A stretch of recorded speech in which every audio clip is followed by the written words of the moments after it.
Bienvenue sous la surface.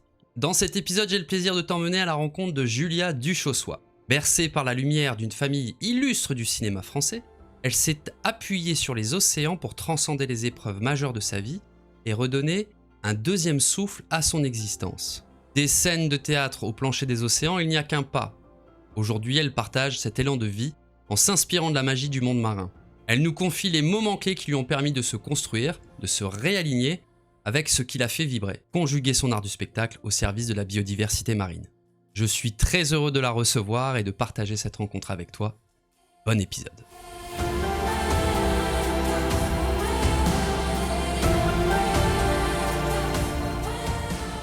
Bonjour Julia Duchossois. Salut. Je suis ravi de te recevoir dans cet épisode sous la surface parce que tu as un parcours qui est tentaculaire et qui en même temps est rejoint par une espèce d'intelligence totale. Alors tu n'es pas passionné par les poulpes en particulier, mais je trouve que voilà, ça rassemble cette allégorie, cette image permet de synthétiser un petit peu, en tout cas, ce que je crois comprendre de toi et ce que j'ai cru comprendre de toi en préparant cet épisode, parce que tu as, dans ta vie, développé des sensibilités, développé des intelligences dans ton parcours, et l'océan est une pierre angulaire de cette intelligence-là. Aujourd'hui, elle rassemble beaucoup d'aspérités, beaucoup de compétences, dans un parcours qui a été empreint de différentes épreuves, différents obstacles. Et aujourd'hui, tu orchestres tout ça de manière rayonnante et puis de manière très constructive. C'est pour ça que je pars sur cet élément-là. Mais avant d'aller plus loin, pour faire connaissance avec toi, Julia, je souhaiterais savoir, si l'océan était une personne, comment te présenterait-elle ? Ah, c'est sympa comme question. Écoute, pour moi, l'océan, c'est parce que c'est la première personne qui m'y a amenée, c'est mon père bon, le grand public connaît beaucoup mon papa en tant que comédien mais il s'avère que c'était d'abord un très bon nageur. Il était champion de la région nord du 50 mètres crawlé. Je viens vraiment d'une famille de nageurs. Son papa, il traversait la Manche à la nage carrément, tu vois? Et c'est lui le premier à m'avoir amené à l'océan et après son départ, on a dispersé ses cendres dans l'océan. Donc du coup, il y a un lien, on dit la mer, que ce serait plutôt quelque chose de maternel, mais pour moi, la mer, elle est paternelle, et elle est vraiment en lien avec mon papa. Ok. Voilà, Euh, donc oui, pour répondre à ta question, parce que tu avais un truc un peu allégorique évidemment, dans une personne, mais voilà, pour développer un petit peu, parce que mon papa, comme beaucoup de gamines et de gamins, il avait la figure d'une sagesse, d'une curiosité, d'une énergie de découverte, d'une énergie de vie et que du coup j'ai un peu, lié à l'océan, du coup, pour moi. Ça part sur les chapeaux de roue.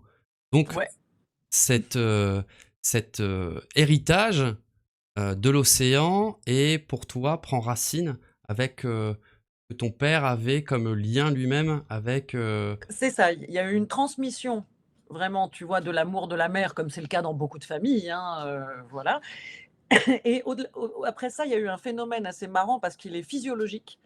J'ai des mauvaises bronches, je suis née avec des bronches un peu, atrophiées comme ça, Ok. et depuis que je suis toute petite, les médecins disent à mes parents: «Il faut qu'elle aille vivre au bord de la mer parce que c'est là que son organisme se portera le mieux», et moi j'ai toujours ajouter à ça la passion de mon père pour l'océan et toutes les légendes aussi. Il y avait ça, il y avait Jules Verne, il y avait toutes les mythes, autour de la mer qui me faisaient rêver petite, et à chaque fois, systématiquement à la question: «Où est-ce que tu veux aller?», ma réponse était, toujours la même, «Au bord de la mer, au bord de la mer, au bord de la mer, je veux voir la mer, je veux voir la mer». Mes parents, avec leur carrière de comédien, à l'époque, étaient un peu contraints de rester vivre à Paris, même encore aujourd'hui, c'est compliqué quand on quitte, Paris pour être comédien, et donc du coup, ça n'a pas été possible pendant mon enfance, et c'est là, depuis quelques années, que j'ai pu, résoudre ça un petit peu, et aller au bord de la mer. Mais c'est quelque chose depuis que je suis toute petite. Alors que j'étais vraiment parisienne, citadine, Ouais. il y a toujours eu l'appel de la mer, oui. Super transition pour la question qui suit, OK. Julia. C'est parfait parce que donc tu es natif de Paris et tu passes tes vacances dans le Vaucluse, Oui, dans une famille avec 2 grands acteurs. Je vous invite à aller voir, justement, la filiation, de Julia, donc Corinne Le Poulain et Michel Duchossois. Tu es bercé dans un univers d'art avec une oui, grande sensibilité, heu un grand intellect de l'esprit parce que, ce sont 2 comédiens, qui ont tourné en plus avec, plus grand des légendes du cinéma français, c'est assez impressionnant. Comment toi, tu imagines ta vie pendant cette période de la jeunesse jusqu'à le début de l'adolescence? Comment tu C'est quoi ta vie, Julia, dans cet univers parisien très artistique? alors, bah, oui, il y a comme dans tous les parcours, il y a des avantages et des inconvénients.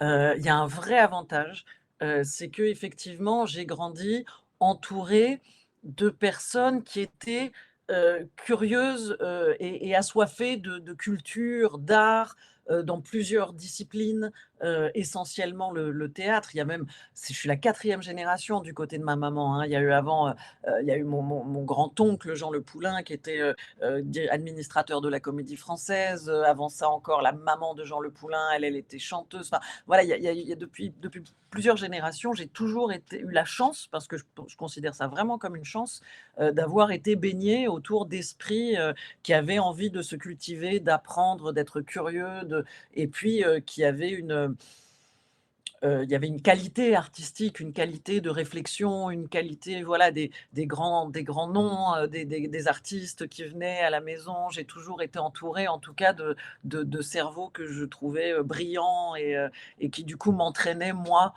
petite, à être curieuse, assez convaincue, très, très jeune, que le savoir, c'était très important. Encore ma maman était féministe, elle m'a collé des bouquins dans les mains, quand j'étais toute petite, en me disant: «Une fille doit savoir, doit apprendre, doit savoir écrire, doit être curieuse de la connaissance». Voilà, donc j'ai vraiment eu cette chance-là. Et puis après ça, comme tous les parcours, il y a des petits inconvénients parce que, bah, la reconnaissance publique, c'est chouette, mais c'est pas si chouette que ça, d'être sans arrêt, les gens plaquent un peu une image, ils sont convaincus de te connaître alors qu'ils te connaissent pas, ils sont convaincus voilà, il y a des petites choses désagréables, c'est normal, ça fait partie du jeu, quand tu vis dans une famille avec des personnes qui sont un peu sous les projecteurs. Mais voilà, pour le développement d'une petite fille, c'est pas ce qu'il y a de mieux.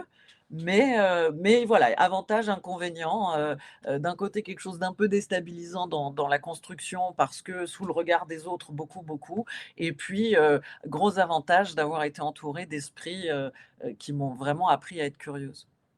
Je reviens sur la question, Julia, parce que là, tu décris le contexte, tu décris les bénéfices, les inconvénients. Ah, j'ai peut-être pas Il compris, pardon. y a pas de souci, mais c'est intéressant ce que tu expliques parce que tu présentes justement donc les avantages, les choses t'ont touché, qui t'ont atteinte, que tu as compris. Hem, Moi, je parlais surtout de comment tu arrivais à te projeter dans ton univers à toi, dans ce que tu imaginais être plus tard. Est-ce que cet D'accord. environnement-là est venu plutôt, nourrir quelque chose que tu aurais envie de justement perpétrer? C'est-à-dire: «Je Mmh. suis entouré d'artistes autour de moi, j'ai ça me donne D'accord, ça tellement envie d'être une artiste». Ou alors est-ce que non, toi, tu avais ton propre univers à toi oui, que d'accord, tu et quel était-il? d'accord. Comment arrivais-tu à te projeter? Alors, quand j'étais plus petite, enfin, quand j'étais petite, heu, il y avait 2 choses. D'un côté, mes parents et les personnes qui les entouraient et l'univers artistique dans lequel j'ai grandi, ils m'ont vraiment transmis la passion du théâtre, la passion de l'art oratoire, la passion des beaux textes, la passion des grands auteurs, et des réflexions, sur l'humain, sur la condition humaine. Voilà, j'ai eu la chance d'avoir, tout ce savoir-là à portée de main au quotidien, et ça m'a rendue curieuse, et ça m'a donné envie de continuer, perpétuer une tradition familiale, de l'expression orale, de la transmission des textes, ça je l'ai vraiment, reçu de mes parents comme un cadeau d'éducation. Et puis, à côté de ça, bah, de la même manière que, il y avait cet appel de la mère qui était, toujours là, il y avait une grande fascination et déjà un émerveillement pour la vie. J'étais capable, petite fille, de rester, mais on me posait devant un brin d'herbe, ça c'est mon pote Marc Mortellement qui a le même problème que moi.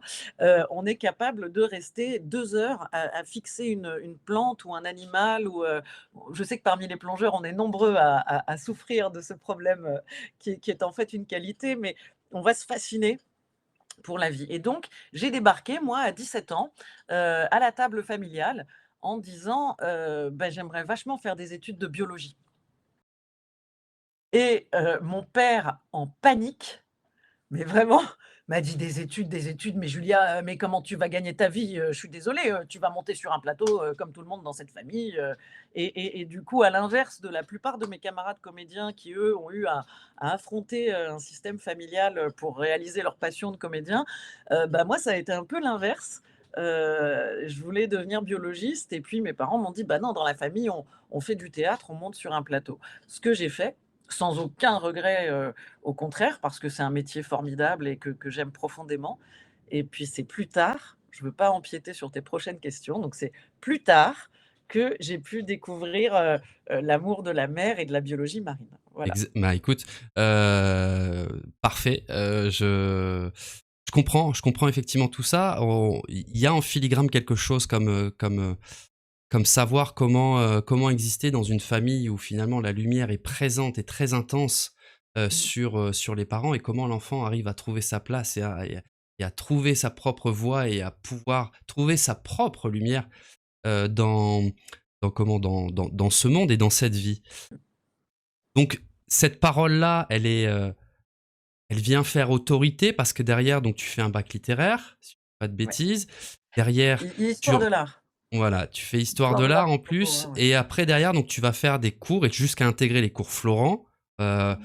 et après derrière ça, voilà, ça part très vite au niveau de ta carrière. Tu commences avec 6 personnages, en quête d'auteur, pardon et des mises en scène avec Roger Planchon. Je suis obligé de lire mes notes, parce qu'il y a Vas-y, vas-y, énormément, vas-y. énormément de contenu. Et puis en 2005, tu t'orientes là pour le coup vraiment vers le théâtre, dans je me donnerai à toi tout entière. Pourquoi les planches plus que le studio, de cinéma? Pourquoi les planches plus que Par le théâtre? héritage, mes parents on vient Héritage. d'une famille de théâtre, je te dis, je suis la quatrième génération à monter sur les planches. Hem, donc pour moi, c'était la logique. Mon père, faisait beaucoup d'images, tournait beaucoup, a fait beaucoup de films, mais c'est pas facile d'emmener un enfant, sur un plateau, enfin, c'est pas facile. C'est pas compliqué, mais c'est pas pratique, on va dire, d'emmener un enfant sur un plateau de tournage. Toutes les personnes qui ont eu une expérience un petit peu, avoir une gamine qui court au milieu des câbles et des caméras, c'est pas forcément pratique. Au théâtre, en revanche, j'ai toujours grandi dans les coulisses, au milieu des râteliers, des comme ça, je sais me comporter, en coulisses. Donc ça, mes parents savaient qu'au théâtre, ils pouvaient m'emmener sans aucun problème. Sur les plateaux de tournage, c'était un peu plus compliqué et moi, naturellement, ça va aussi avec, l'amour des grands auteurs, l'amour des textes, la transmission orale. C'est vrai que dans ma famille, on a plus une tradition de théâtre quand même, de parler à un public qui est directement en face de soi. Donc voilà pourquoi moi, ça a été plutôt les planches. Excellent et Et moi ce attends, que tu dis les planches, vas-y, pardon je t'en pour prie, vas-y, par vas-y. rapport à ce que tu as dit, je me permets juste de préciser, c'était théâtre dès le départ. Georges Lavelli pour les 6 personnages d'enquête d'auteur, Roger Planchon, c'est des grands, grands metteurs en scène, de théâtre. J'ai commencé Danny Boone, avec qui j'ai fait La vie de chantier pendant un an, donc c'était théâtre, théâtre. Et avec Je me donnerai à toi tout entière, en collaboration avec mon ami Jean-Pierre Barrot, c'était la première fois que je me collais à l'écriture et à la mise en scène. Voilà, Et exactement là, et ça a c'est été là un grand tournant. Ouais, ouais. et j'y viens parce que finalement, encore une fois, tu baignes tellement dans cet univers que tu vois tout ce qui se passe. Tu as été observatrice pendant toute ta jeunesse, Mmh. de voir les coulisses, de voir les répétitions, de voir les discussions, les petits réglages, les mises en scène, que toi, au au au-delà même de passer sur l'étape, on va dire, de, tu es sur scène, tu es comédienne, tu es actrice, bah, toi, tu vas très rapidement aussi commencer à faire de la mise en scène, à faire de l'écriture, et donc tu passes dans le côté, derrière le miroir, dans l'orchestration de tout ça. C'est une manière de prendre du recul? Non, enfin, peut-être, mais c'était pas ça le but. Moi, j'ai toujours aimé faire du théâtre et avant même, avant même l'écriture et la mise en scène, il y a eu carrément la production. J'ai créé un festival à Vaison-la-Romaine qui s'appelait Les Tréteaux du Nymphée et parce que je suis convaincue, c'est ce que m'ont enseigné mes parents, que le théâtre a une utilité publique. Que le théâtre peut servir de miroir à la société, qu'il y a des messages depuis, l'origine du théâtre, depuis, Plaute, depuis voilà, que les auteurs de théâtre et donc les comédiens et les équipes vont aussi permettre de lancer des réflexions, de société ou d'humain à humain, voilà, comme ça et c'est vraiment moi dans cette logique-là que j'ai été élevée et donc du coup, j'ai commencé par créer un festival de théâtre avec, une action que j'avais appelée le théâtre dans la cité où, il n'y avait pas seulement l'aspect du divertissement le soir, on travaillait avec le centre d'insertion sociale, on travaillait avec, le centre de soins palliatifs, on travaillait avec, les enfants de la ville, de manière à dire aujourd'hui, la prise de parole, elle peut, par des artistes, avec un point de vue d'artiste, elle peut avoir une utilité énorme dans une cité. OK. Donc, cet Donc voilà. héritage-là, voilà, te permet de finalement de pouvoir toucher à tout et de réfléchir vraiment à une démarche globale, Mmh. de toi, ton sens artistique. On rejoint un peu l'image du poulpe, tu sais, que tu as très gentiment utilisé. Merci, j'adore les poulpes, vive les poulpes. Mais, il y a un peu cette idée-là, j'adorerais avoir, 9 cerveaux, mais en tout cas de développer, oui, de dire tu pars d'une discipline, parce que ça peut s'exercer dans n'importe quel univers, en fait. Tu pars d'une discipline et puis tu vas la juxtaposer avec d'autres disciplines et d'autres logiques comme ça, de savoir-faire et tu te rends compte que ça va donner plus d'amplitude et des messages, plus pertinents peut-être. OK. Donc on arrive sur cette période-là qui est pour moi charnière. Je connais pas les dates, précisément et 2009, je vais te poser la question justement de vas-y. savoir à quel moment il y a eu cette bascule vers l'océan? Alors, il y avait eu une première bascule, avec le 1er coup de foudre, sous-marin qui s'est passé, en 2002. J'avais des bronches atrophiées, j'étais asthmatique, j'y croyais pas du tout moi mettre la j'adorais faire de l'apnée déjà, avec la famille de nageurs que j'avais, l'apnée c'était déjà, évident, mais de là à mettre un détendeur, une bouteille, comme ça me faisait peur et puis surtout j'avais les logiques médicales qu'on me disait depuis que j'étais petite en me disant: «C'est peut-être dangereux pour moi». Un jour, il y a quelqu'un qui a eu le malheur de me dire: «Tu es pas cap», donc évidemment n'écoutant que mon ego, j'y suis allée et je me suis retrouvée au large de Bali, dans une dérivante, une plongée dérivante, très peu profonde du coup parce que c'était un baptême, mais un émerveillement dont encore, bah, plus de 20 ans plus tard, je me souviens très précisément.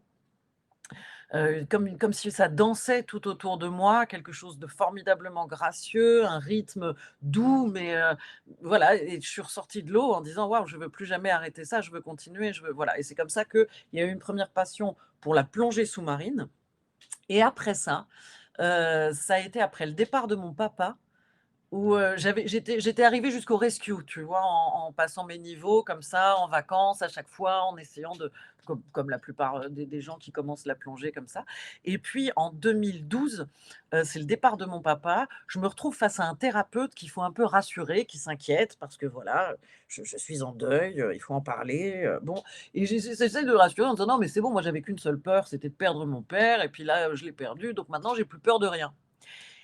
Ah si! Et en fait, je faisais partie des ô combien nombreux traumatisés des dents de la mer, OK. vraiment. J'étais capable de sortir en courant d'une piscine si quelqu'un criait requin, hein, OK. vraiment, des vrais traumatisés et je me dis: «Ah, c'est bête d'avoir peur des requins» et donc je suis partie, en Égypte, pour, faire les plongées sur Elphinstone et aller voir les requins et je me suis retrouvée, au milieu de 5 requins, enfin au milieu. Il y avait, je me souviens très bien, c'était 5 requins. Moi, j'ai envie de dire que c'était des mocarans parce qu'ils m'ont paru tellement grands, tellement immenses. Bon voilà, mes copains, m'ont dit: «Mouais, peut-être pas quand même». Mais, je ne sais pas. Pour moi, en tout cas, ils étaient immenses, ils étaient majestueux. Je n'ai pas eu peur du tout. Je suis remontée sur le bateau en disant: «Waouh, mais c'est extraordinaire les requins, c'est dingue, c'est super beau, ça fait pas peur du tout, ils sont pas agressifs, mais pourquoi?» Voilà. Et il y a quelqu'un qui m'a balancé, je ne sais plus qui m'a balancé à ce moment-là: «Ouais, c'est fou, tu as vu? C'est très beau les requins, ils existent depuis 500 millions d'années et l'homme en a éliminé 90 en moins de 70 ans». Gros gifle. Waouh! C'est surtout l'absurdité du Mmh. chiffre. J'étais pas écolo, j'étais une comédienne parisienne qui aimait la plongée. Et j'allais, faire mes, tu sais, ce coup-ci, je vais aller en Thaïlande, ce coup-ci, je vais aller en Égypte, ce coup-ci, je vais aller au Mexique. Voilà, une consommatrice de plongée, mais comme OK. par émerveillement, voilà. Et et là, d'un coup, ce chiffre a tout basculé. C'est devenu obsessionnel. Je me réveillais le matin, je me couchais le soir en me disant: «Mais c'est fou, c'est complètement absurde ce chiffre, qu'est-ce que c'est?» Et j'ai commencé à m'y intéresser de plus en plus. D'accord. On revient sur la partie justement 2002-2012. Qu'est-ce que Oui. tu allais chercher en plongée? Parce qu'il y a beaucoup de personnes qui, il y a beaucoup de profils différents.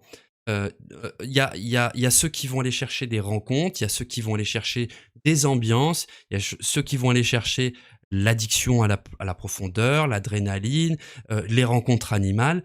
Il y en a qui vont rechercher juste des sensations, se reconnecter avec Ouais. eux-mêmes. Est-ce que toi, tu avais conscience de ce que tu allais chercher à cette époque? L'émerveillement L'émerveillement. et une forme d'émancipation. Parce que d'un coup, j'apprenais des protocoles de sécurité, des logiques de survie, des connaissances auxquelles, en tant que, comédienne parisienne, je n'avais pas accès et qui m'ont aussi, oui, permis de découvrir des facettes, de moi, de responsabilité, de sens des responsabilités. Tu vois, petit à petit, quand tu commences à prendre, la responsabilité d'autres plongeurs avec toi et puis une responsabilité d'émerveillement aussi quand tu emmènes des plongeurs, que tu es, ou bien chef de palanquée ou bien dive master, bah, il faut débusquer les belles choses pour permettre, aux personnes qui t'accompagnent d'avoir une belle balade et puis de voir des belles choses et puis de remonter émerveillé, à la surface. Donc Donc ce du lien coup, avec le requin, il vient les aussi requins, par ça arrive vraiment qu'en 2012. ouais, ouais. Avant 2012, j'ai peur des requins. Je veux pas Voilà. en voir. Je Et pose la question au dive master: «Est-ce qu'on est bien sûr qu'il n'y a pas de requins dans cette zone?» avant de me faire mon pas de géant, tu vois? Et si jamais il me dit: «Peut-être qu'on va en croiser un», je trouve un binôme assez costaud contre lequel tu vois, derrière lequel je pourrais me cacher en cas de requin. OK. Du coup, cette première rencontre, quand elle a Oui, lieu, tu es oui, préparé, c'est qu'il va y avoir des requins, ouais, mais tu es décidé à aller te oui, confronter à cette peur. oui. Je trouve ça bête d'avoir peur de quelque chose que je ne connais pas. Hem, il y a une attirance que je ne sais pas bien définir parce que tu sais, quand tu as peur de quelque chose et en même temps tu as envie de le voir, on l'a très souvent, nous, vis-à-vis des prédateurs. Nous, plongeurs, c'est les requins, mais tu vas avoir des gens, c'est les lions, les tigres, les ours, enfin, tu vois, on a à la fois une fascination, on a peur et en même temps on a envie de savoir. Il paraît que derrière chaque peur, il y a un désir non avoué. Alors tu vois? Voilà. Donc du coup, là, c'est effectivement ce qui s'est passé. Et puis surtout peut-être que derrière la peur, il y a aussi un prémisse, on pressent l'émerveillement. Et c'est ce qui s'est passé quand j'ai vu un requin pour la première fois. Non, j'ai pas eu peur. La première re information que mon cerveau m'a transmise, c'est: «Waouh, qu'est-ce que c'est beau!» Oui. Avant d'avoir toute une logique de proie, de: «Ah, je suis une proie, c'est un prédateur, je suis en danger», pas du tout. C'est pas du tout ça qui s'est passé dans mon cerveau, contrairement à ce que je pensais. C'est juste quand je l'ai vu, j'ai pensé après et j'y pense toujours. Tu sais, on part beaucoup, surtout en Asie, la notion du geste parfait. On va la voir chez les sports, on va la voir dans le golf, tu sais, d'avoir le geste parfait du golfeur, le geste parfait dans la cérémonie du thé. chez les Japonais, dans le tir à l'arc. Tu vois la notion chez les sportifs, il y a beaucoup ça, le geste parfait. Et ben, la première fois que j'ai vu des requins, je me suis dit: «Mais ça, c'est parfait». Il y a une économie d'énergie, de mouvement, il y a une grâce, le tracé, de tu vois, de la direction est parfait et j'ai été émerveillée, fascinée par la grâce et la perfection de la nage des requins. C'est très beau, c'est très poétique la manière dont tu illustres l'émotion que tu as pu ressentir. Moi, ça me touche parce que, alors oui, on est tous fascinés par la beauté de la nature et certains parlent de beauté sur juste, une courbure de forme ou une pétillance de couleurs. Et toi, Mmh mh. c'est la première fois que j'entends ce genre de discours-là, c'est de dire, bah ouais, ce mouvement parfait, cette espèce d'harmonie dans les mouvements.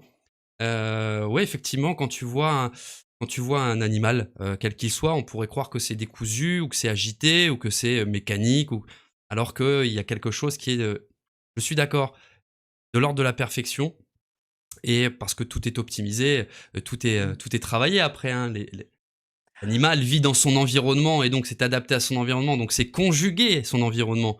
La ouais, je verrai plus les requins de la même manière, après ton illustration.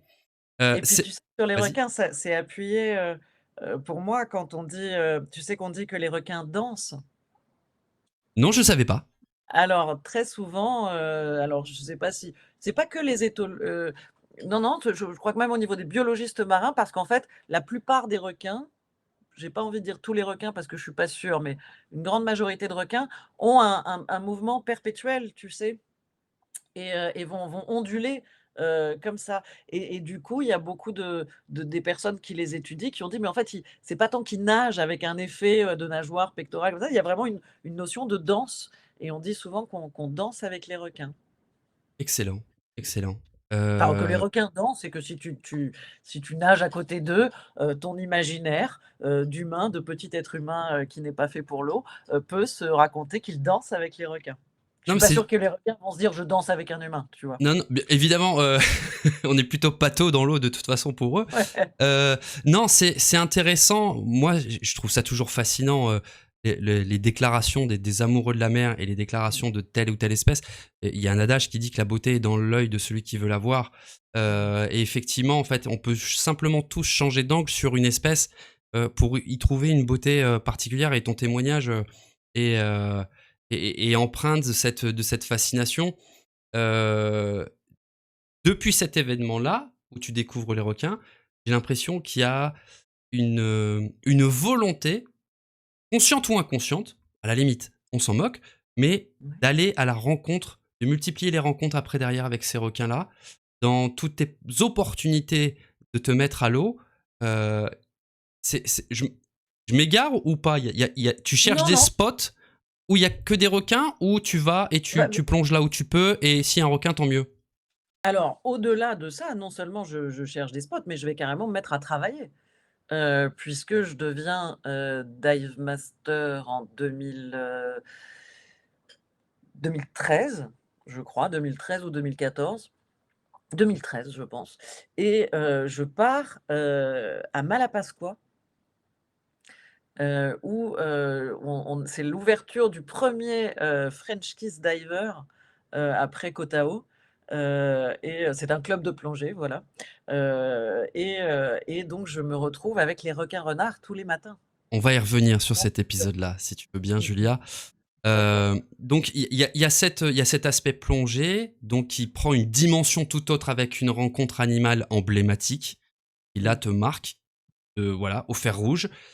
Heu, Tu l'as dit tout à l'heure, ton papa, quitte ce monde, en 2012 pardon.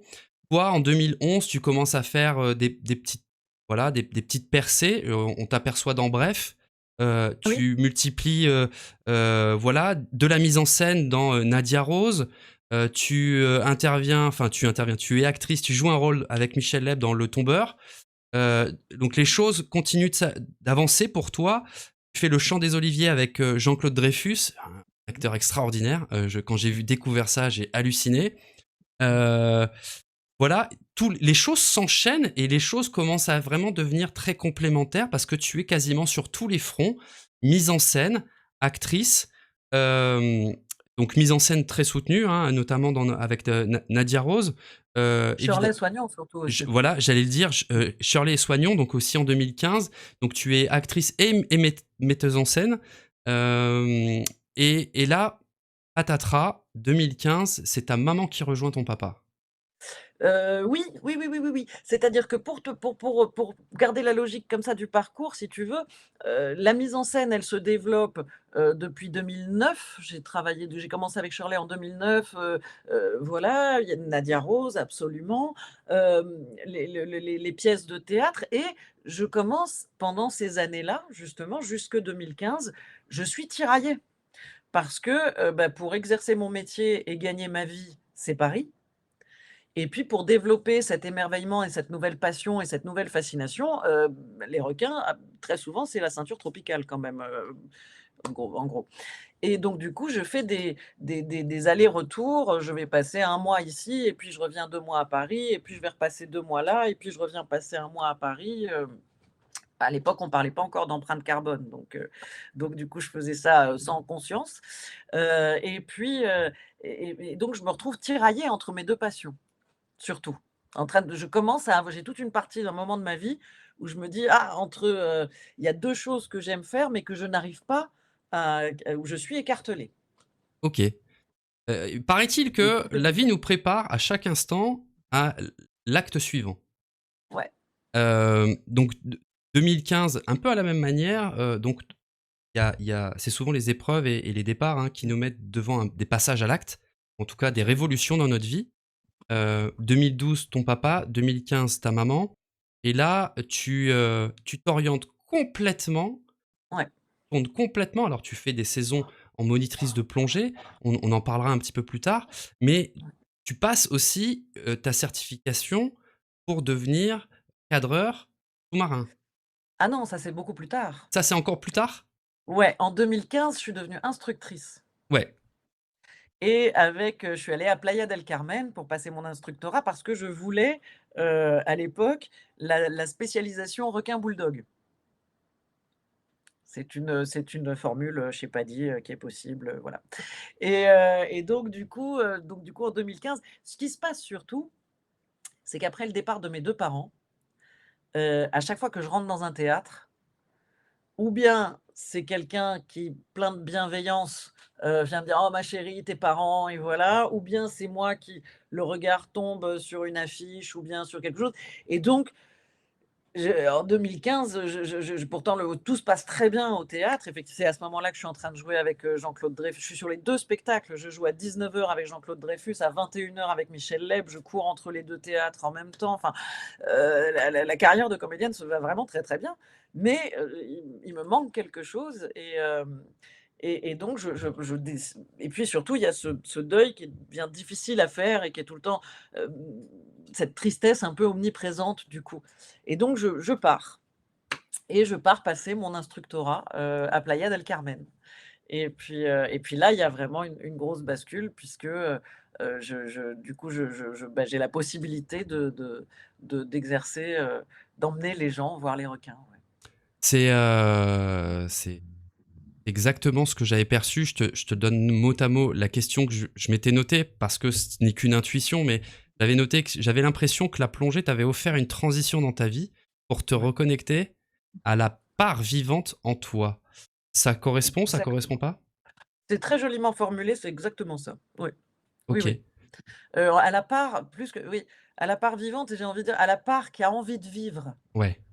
Tu vois? C'est-à-dire Cette qu'on a pulsion. tous voilà, on a tous des épreuves, des deuils, des choses comme ça. Il y a des blessures où, il y aura pas de miracle, elles pourront pas disparaître, on va garder la cicatrice. Voilà, mais il y a une chose qu'on peut continuer d'aller chercher et cultiver, c'est l'envie d'être vivant Ouais. et c'est pas toujours, on peut facilement, se faner, tu vois? Et alors, c'est marrant parce que en t'écoutant, donc tu parles, tu partages tout à l'heure de cette partie physiologique de toi qui est pas forcément, au f donne les feux verts pour aller faire, des parties d'apnée ou des parties de plongée Ouais. scaphandre parce que, tu encours un risque physiologique. En tout cas, il y a une prudence à avoir et cet appel d'air, cet appel pour la vie, Mmh. va la chercher sous la surface. Ouais. Du coup, qu'est-ce qui t'amène à passer ton monitorat? Oh, la vie, tu sais, des fois, on a des parcours de vie un peu, pas évidents et puis, en fait, qui s'avèrent, très vertueux. À la fin de l'histoire, tu sais, les Anglais disent: «At the end of the day», c'était une très bonne chose. Il s'avère que j'ai dû refuser, l'héritage de mon papa. OK. C'était pas prévu du tout. Et puis, moi, j'avais pas réfléchi à ma vie, à ma construction financière, à des choses comme ça. Bref, en 2015, je me retrouve orpheline et avec en tout et pour tout, comme héritage, il me restait 4 000 €. OK. Une fois que tout le monde, tu sais, les impôts, les trucs, les Ouais, machins, ouais, voilà, ouais. bim, 4 000 €. Je me dis: «Qu'est-ce que je vais faire avec ça, 4 000 €? Je vais pas les claquer, je vais pas, m'acheter des fringues, je vais pas, et je me dis: «Ah mais attends, c'est exactement à peu près, à peu de choses près, le budget, si tu veux compter le séjour, le passage de l'examen, le matériel un petit peu qu'il faut optimiser comme ça, bah, ça correspond à un instructorat». Et donc voilà, comment ça s'est passé et je me suis dit: «Bah, tiens, si m qu'est-ce que je peux faire de cet argent? Oh bah, un diplôme qui me permet de travailler sur toutes les mers turquoises et d'aller voir, les fonds marins, c'est pas plus bête». D'accord. Donc tu vois, c'était par quelque chose de presque, pratique. Ouais, mais c'est fascinant parce qu'on a l'impression que là, dans ce que tu vis, donc tu Mmh, cherches une solution pour pouvoir continuer de vivre et de survivre aussi d'une certaine mmh mh. manière, mais dans tes choix, il y a plus du tout de considération sur la carrière d'actrice que tu as déjà commencé à construire? Ou alors c'est tu te dis: «Non, bon allez, c'est une parenthèse, je suis dans le présent et allez, j'ai ce budget-là, ça me donne envie, j'y vais et on verra après». Alors, bien sûr que si, la carrière d'actrice à ce moment-là, elle existe, toujours.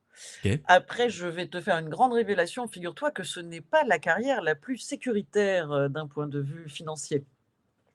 Et donc oui, bien sûr, je continue, mais il y a aussi, de plus en plus, en revanche, hem, un besoin d'être au bord de la mer qui là devient vraiment, concret, quoi. Jusqu'à maintenant, je pouvais me dire: «Ah bah oui, mais tout le monde a envie d'aller vivre au bord de la mer, Julia, après il y a la vraie vie, il faut travailler, il faut faire son métier, faut voilà». Alors que là, ça devient vraiment quelque chose d'urgent.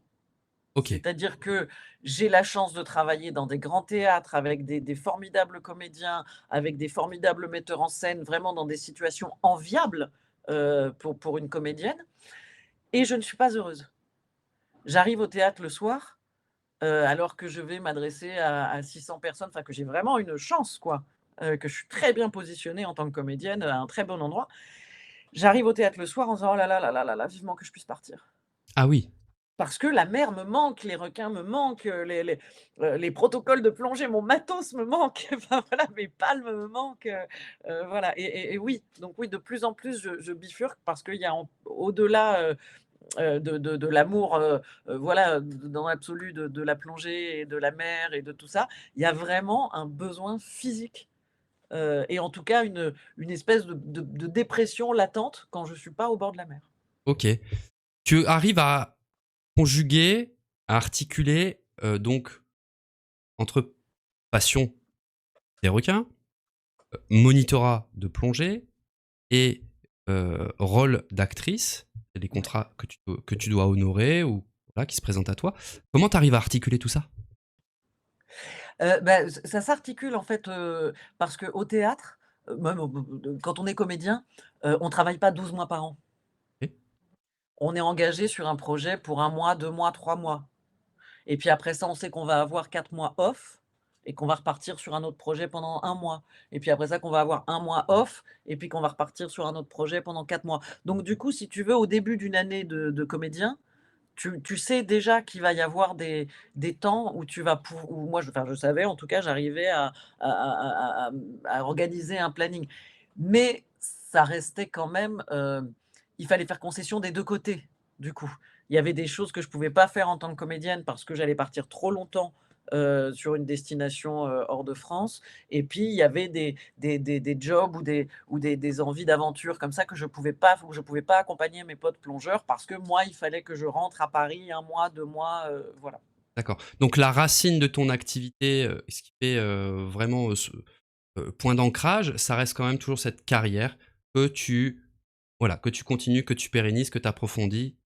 C'est ça, c'est-à-dire que c'est ce ping-pong, j'ai envie de dire, si tu veux, entre un héritage, une carrière que j'aime profondément et que j'ai envie de développer, voilà, voilà et puis un besoin d'être au bord de la mer, d'être au contact de la vie marine, d'être, au contact de ces écosystèmes-là qui existent là encore depuis, finalement mon enfance, mais qui là se développent et devient, vraiment, nécessaire dans ma vie, en fait. Où je suis malheureuse quand je ne l'ai pas. Hem, pour le coup, donc, parle de tes saisons que tu as fait en tant que monitrice, donc, je Ouais. crois que c'est dans les Philippines, tu en as fait en Thaïlande aussi? Ouais, Philippines, Thaïlande, Mexique. Mexique. Et je crois savoir qu'à un moment donné, c'est en tombant sur un requin renard que vient le désir de te mettre derrière la caméra, d'avoir un projet d'écriture de documentaire? En fait, c'est presque. C'est-à-dire que quand j'étais monitrice à Malapascua, tu sais, bah, c'est les Philippines, les dive, les moniteurs de plongée, les dive masters, tout ça, on était vraiment payés, très, très, très, très peu. Donc j'avais demandé à mon directeur, au directeur du club pour lequel je travaillais, j'avais le premier caisson Nauticam pour les iPhones et j'avais dit à mon directeur: «Écoute, quand il y a une petite palanquée, s'il y a que 2, 3, 4, 5 plongeurs, sans prendre de risques, en gardant bien sûr les protocoles de sécurité, est-ce que je peux embarquer avec moi mon petit caisson avec mon iPhone, les filmer un petit peu sous l'eau, essayer de leur faire une petite vidéo souvenir, tu sais? Et puis ça me fait le petit plus, à la fin de la journée qui fait que je peux aller boire un coup avec les copains, que je peux voilà». Et il avait dit: «D'accord, tu fais attention à la sécurité évidemment, mais pourquoi pas?» Et puis ça avait commencé à se développer comme ça. Et puis, bah, tu commences quelque chose, tu sais, tu commences à tirer sur le fil d'une pelote et puis, du coup, il fallait que je sois très efficace parce qu'il fallait en faire tous les jours. Donc je me suis mise à filmer et à monter des petits clips de plus en plus avec un souci d'efficacité. Donc voilà, c'est en forgeant qu'on devient forgeron. Et à la fin de ces quelques mois à Malapascua, j'avais commencé à interviewer les copains plongeurs, à interviewer la directrice de l'hôtel qui accueillait les plongeurs, voilà, et à filmer bien sûr les requins renards qui sont vraiment mes requins favoris. Et, et donc, en revenant de Malapascua, je me suis dit, mais attends, pourquoi ne pas utiliser cette forme de narration-là. C'est quelque chose qui est vraiment au centre de mon travail, c'est la narration. C'est comment tu vas transmettre une idée, un sentiment, une histoire. Et d'un coup, là, il y avait quelque chose que je découvrais complètement et qui m'intéressait beaucoup. La narration. Mmh, La narration qui va s'enchaîner assez rapidement. ouais. Donc c'est en 2017, pour le coup, que tu passes ta certification de chef opérateur. Non, en 2020. C'est en 2020, c'est aussi tard que ça? Ouais, Ok, d'accord. oui, oui, oui, oui, oui. Il m'a fallu un covid, moi, pour avoir le temps de de faire mon et oui, Tu c'est long. tu le passes avec René Euzé, c'est ça? Oui, Ouais, alors je non, le classe 1B, la certification, ça je l'ai travaillé et je l'ai faite avec le GRASM je fais ça parce qu'ils sont juste là en face, les archéologues de Marseille. d'accord. Mais avant ça, j'ai été, formée, j'ai été le padawan de René Euzé effectivement pendant longtemps, pendant plus d'un mois. Il m'a embarqué, il m'a pris sous son aile et il a eu la patience et la gentillesse de m'apprendre, au maximum, le métier de chef opérateur hyperbare, ouais. Comment tu fais avec tout ça? Toutes ces idées, toutes ces aspirations, tous ces élans pour ne pas te perdre? Parce que je n'ai il y a effectivement, tu vois, on va reprendre l'image du poulpe, si tu veux, parce qu'il y a effectivement énormément de disciplines différentes, mais avec un but, unique, qui est celui de transmettre l'émerveillement et la connaissance et l'envie de protéger, le milieu marin. Donc c'est pour ça que je reviens toujours à la narration. Pour moi, si j'ai une discipline, c'est la narration. Moi, je me considère comme une narratrice. Mais pour cette narration, je peux utiliser l'image, je peux utiliser le texte, je peux utiliser le dessin, je peux utiliser la musique, je peux voilà. Donc tu vois, c'est pas d'un coup des choses qui s'opposent ou qui se fragmentent. Au contraire, c'est des choses qui s'additionnent, qui Mmh. se juxtaposent, qui se superposent de manière à créer, tu sais comment on appelle ça maintenant les scratchbooks, tu sais, où tu Scratchbooking, fais oui. tu merci. Des notions de collage en tout cas, où tu vas utiliser plein de sources, différentes pour former une image unique. Ouais. Et cette image unique, elle commence justement à prendre un élan particulier dans l'écriture de J'irai danser avec les requins, où là, justement, tu commences à comment? À sédimenter toutes ces choses qui sont accumulées dans ta vie, Oui, et d'y mettre donc, un peu comme tu disais tout à l'heure sur ce que, tes parents ont voulu te transmettre, sur la fonction, sociale et la fonction éducative du théâtre, heu, d'utiliser, bah, ta sensibilité, tout ce que tu as appris en tant que passionné sur les requins, pour, et tout en reprenant avec une certaine poésie, heu, un peu, l'hommage que tu fais avec tes vis-à-vis de ta maman. J'avais noté que, heu, J'irai danser avec les requins, c'était, une danseuse de cabaret, c'est ça? Qui, une meneuse de revue, ouais. voilà, qui, devant qui devant le globe de la Terre, en fait, se retrouve seule un petit peu avec elle-même et avec ses parents et qui décide d'aller plonger, et elle y entend des requins et donc, construit tout un imaginaire autour de ça. Quand j'ai lu ça, hein, je tire ça d'un article, d'une interview, je me suis dit: «Mon Dieu, quel tendre hommage elle fait à sa maman» Oui. Oui, et oui, oui, oui, c'était important pour moi, ce 1er spectacle. Alors, je te fais ju en quelques, phrases la genèse parce que c'est important pour moi, tu sais, c'est des rencontres, les déclics dans la vie, c'est les rencontres et c'est pas forcément, qui voilà, c'est là, il y a eu une rencontre d'une autrice formidable qui s'appelle Violaine Arsac. Je passais une audition pour Violaine et elle me dit: «Qu'est-ce que tu fais en ce moment?» Je dis: «Moi, en ce moment, je filme des requins». Quand tu dis ça dans un théâtre, elle me: «Ah bon? Qu'est-ce que» Puis du coup, on se revoit, on parle et elle me dit, sans je pense pas que sans réflexion derrière, tu vois? Elle me dit: «Mais c'est rigolo ta vie quand même, tu étais une fille d'eux, tu viens complètement de l'univers du théâtre et puis là tu quittes tout pour aller filmer des requins, pour défendre des requins, c'est marrant, tu devrais en faire un spectacle». Je n'y aurais jamais pensé, mais vraiment, c'est d'un coup, tu as vraiment le truc sous le nez. Et tu fais: «Waouh, si tu me l'avais pas pointé, je n'y aurais jamais pensé». Je dis à Violaine: «Ah oui, mais en plus ça permettrait de parler des requins, de parler des requins au grand public, de voilà». Mais moi je suis pas autrice et Violaine me colle vraiment un papier, un stylo dans la main en disant: «Mais bien sûr que si, tu es autrice, tu vas voir, on va y aller toutes les 2 et tu» voilà. Donc j'ai vraiment une gratitude folle, pour Violaine parce que, alors que je pense qu'elle l'avait pas prévu plus que ça, en quelques phrases et en 2 rendez-vous, elle a débloqué, quelque chose qui allait être vraiment le comme tu dis, le sédiment de toute ma vie, quoi. et je trouve ça très intéressant, très touchant même, la manière dont tu l'as fait. Parce que pour moi, ça ressemble à quelque chose de transcendant où, dans un seul acte, tu vas pouvoir saluer justement l'héritage, la sensualité, le sens artistique de ta maman, heu, comme pour lui dire: «Ben, moi, je vais exercer tout cela, tout ce que tu m'as transmis, je vais l'exercer à ma manière». Et du coup, moi, je retrouve en tout cas, bah, voilà, encore une fois, je lis avec mes filtres, heu et j'interprète avec mes filtres, mais je trouve ça vraiment très, très beau la manière dont tu, voilà, déclines ta révérence à ta maman pour toi embrasser ta propre carrière. Bah, oui, la question est est-ce que j'aurais eu cette sensibilité-là sans l'éducation, artistique, tu vois? Je Mmh. pense que c'est ce que tu as dit un peu plus tôt, on n'est pas là par hasard, il y a quelque chose qui se prépare un petit peu, peut-être malgré nous.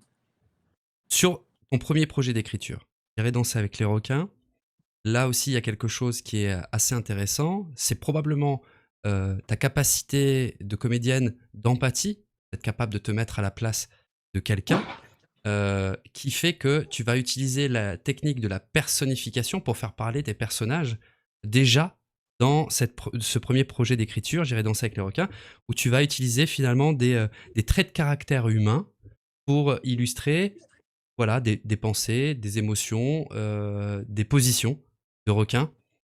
Euh, c'est la volonté de vouloir être un requin qui t'a motivé ou qui t'a inspiré? Non, non, j'ai jamais voulu être un requin.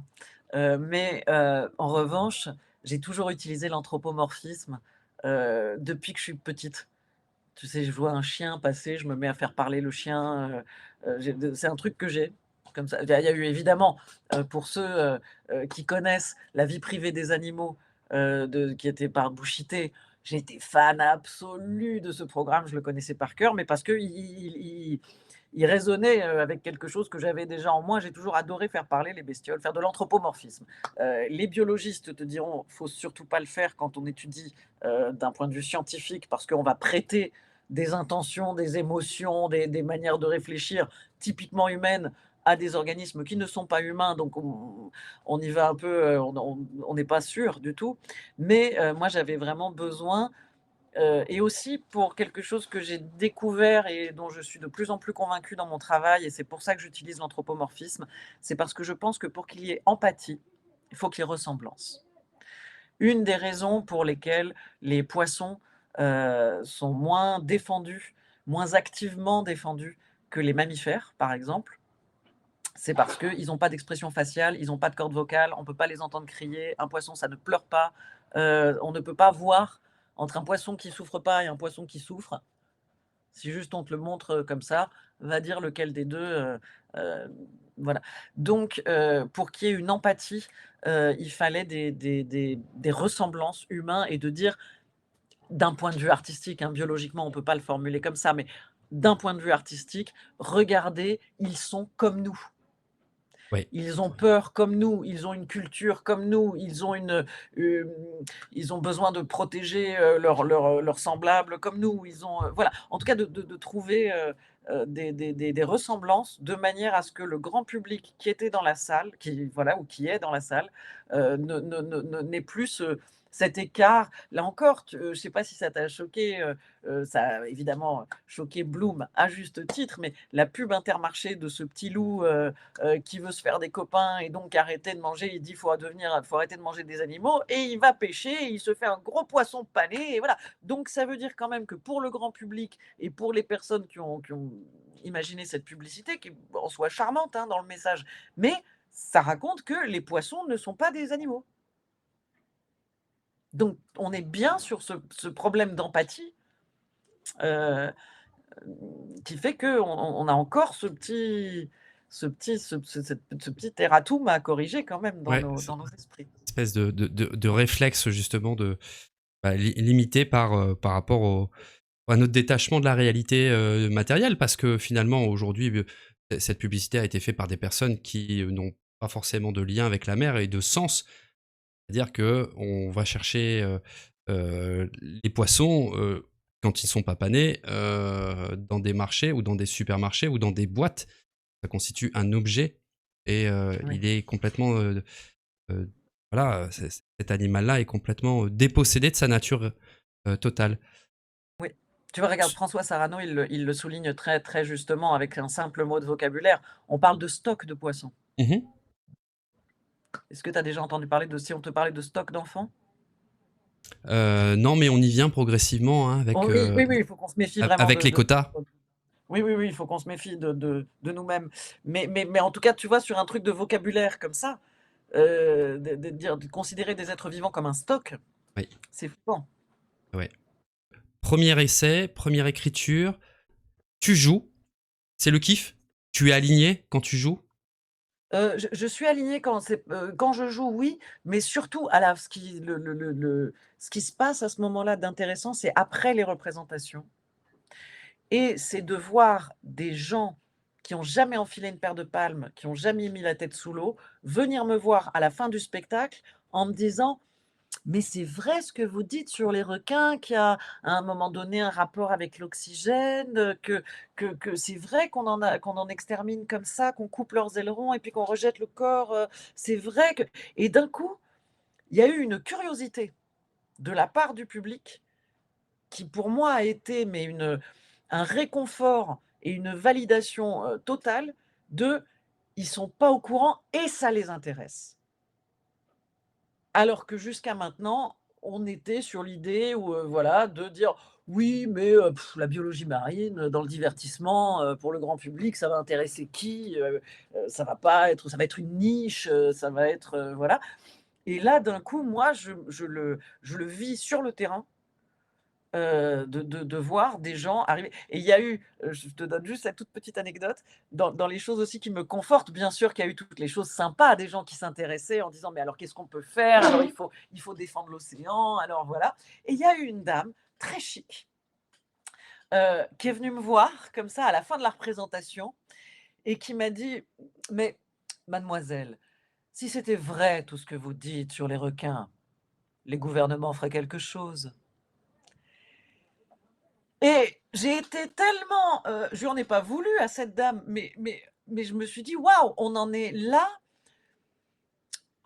on fait une confiance aveugle dans les gouvernements». Je dis pas qu'ils sont bons ou qu'ils sont mauvais, mais enfin, c'est des êtres humains, ils font aussi des erreurs, ils font ce qu'ils peuvent, ils ont pas mal de dossiers à gérer, voilà. Mais dans notre il y a une partie de nous, qui se dit: «Ah mais non, mais s'il y a un problème, on nous l'aurait dit ou s'il y a un problème, ils gèrent sûrement ça mieux que nous pour nous», voilà. Et d'un coup, ça m'a ouvert encore une nouvelle étape, si tu veux, et une nouvelle motivation de me dire: «Je veux pas être, il s'agit pas de se positionner en ça c'est bien, ça c'est mal, ça c'est gentil, ça c'est méchant, nous on est gentils, eux ils sont mé» pas du tout. Je suis pas sur des jugements de cet ordre-là. En revanche, de dire: «Attention, heu, il y a énormément de choses que, d'une manière citoyenne, on doit apprendre et on doit connaître pour pouvoir, protéger ce qui est un bien commun et on doit savoir que c'est un bien commun». Ok. Donc, par rapport à tout ça, l'expérience est réussie. Donc, tu enchaînes, hein, tu continues voilà, tu saisis les opportunités d'actrice. Participes, tu fais partie du casting de Plus belle la vie Ouais. à un moment donné. Euh, et ensuite, là, il y a quelque chose qui émerge, qui passe en filigrane, j'ai l'impression, c'est que cette première pierre que tu as fait dans cette première écriture va alimenter et nourrir très rapidement, finalement, l'écriture. C'est le monde du silence-gueule. Tu commences Mmh. l'écriture à partir de quand? Elle te vient comment, cette idée? Très rapidement Exact, ou... bah, oui, c'est vraiment la suite, avec ce que je viens de te dire. C'est-à-dire qu'en constatant, ce 1er spectacle, c'était un prototype si tu veux et puis, on n'avait pas encore avec comme on l'avait coécrit avec Violaine, on n'avait pas encore osé, ça n'existait pas encore, un spectacle qui ne parlait que de biologie marine et de protection marine. Mhm. Et puis à la fin quand même de ce 1er spectacle, constatant la curiosité du grand public, je me suis dit: «Mais faut y aller. Allez, on essaye vraiment de prendre un spectacle, d'écrire un spectacle qui va parler de faits biologiques, marins, sous-marins». Et donc, j'ai pris le prétexte du stand-up, qui est un contexte, si tu veux, parce que j'avais envie de parler aux jeunes, parce que j'avais envie de parler aux ados que je voyais scroller dans le RER tous les jours en me disant: «Il faut vraiment qu'ils soient au courant quand même qu'il y a un truc dingue qui se passe, sous l'eau et qui les concerne directement». Et donc, j'ai pris la chaîne alimentaire du picoplancton, le plus petit organisme, jusqu'à la baleine bleue, le plus grand. Et chacun tour à tour viennent prendre le micro, comme les requins l'avaient fait dans le spectacle précédent, pour s'adresser directement aux humains en disant: «Bah, je ne sais pas si vous avez remarqué, mais ça fonctionne pas pareil sous l'eau que chez vous et il faut que vous soyez au courant parce que vous êtes en train d'abîmer l'océan sans vous en rendre compte et par manque de connaissances». Là, il y a quelque chose qui me saisit. C'est, tu sais, l'idée que, en fait, tu es dans un Ouais. parcours traditionnel où c'est de l'acting. Tu bénéficies en plus d'un héritage, d'un flow, d'une culture. Tu as tout ce qu'il faut.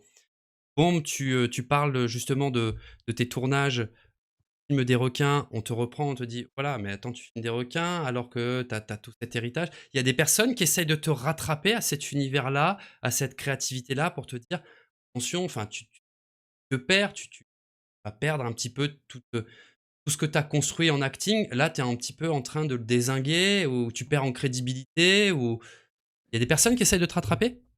Il y a eu en tout premier, il y a eu ma mère qui s'est inquiétée.